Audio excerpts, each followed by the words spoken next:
It's Monday morning, and I hope that you're having a good week so far.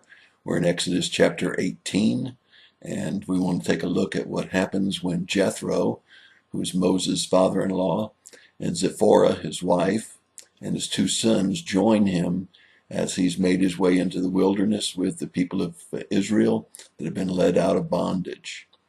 The very first thing that they do when Jethro and Zipporah and the sons join Moses, what is the very first thing that they do? What was it that Jethro observed that was not good?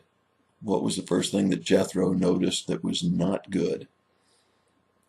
What was the criteria for deputy judges? What was the criteria for deputy judges? And what can we learn from this story, from the book of Exodus? After all, this isn't just history. This is lessons for us as believers. So what can we learn? Well, let's go back. What was the first thing that happened when Jethro and Zipporah and the sons joined Moses? They checked on each other's well-being, and then they shared for a significant amount of time the greatness of the Lord and the things he had done in the life of Israel and in Moses. It's really great when you get together with friends and you're able to share the greatness of God and the wonderful things he's done in your life.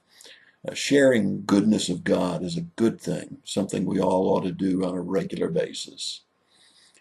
Question number 2 was, what did Jethro notice was wrong?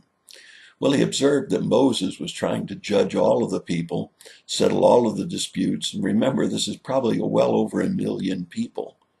And he said, it's not good for you. It's not good for the people. It's too much. You've taken on too big a task. And Jethro had some suggestions.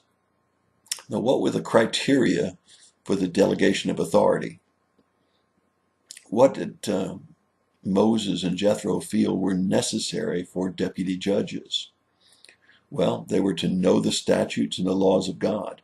I mean, you can't judge fairly and correctly if you don't know what God desires. The second thing was that they were to fear God. That is, they were to have a reverence for God, recognizing that he was the ultimate judge. They would be held accountable for bad judging. The third thing that was required was that they be men of truth, men who would not waver in their ethics. And finally, that they'd be honest men, that is beyond bribes, beyond influence and pressure from others, but to make a fair judgment according to God's statutes and laws.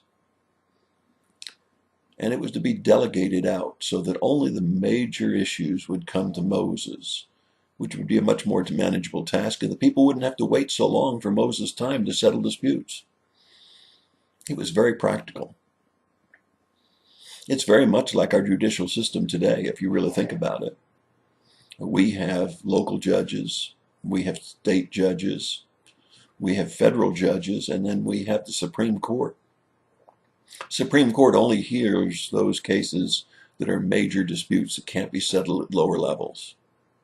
What can we learn from it? Well, we can learn all of these things, that judges should know the law, they should fear God, they should be men of truth and beyond any kind of influence, bribery, or any kind of pressure. We've learned that it really is good to delegate. However, who you delegate to have to be people of integrity. They have to be people of truth, and they have to be people who will stand before God, being willing to be judged by him. And finally, the greatest thing that I think we can learn from all of this is that when Jethro came to Moses and shared some wisdom, an observation of things that weren't as good as they should be, that Moses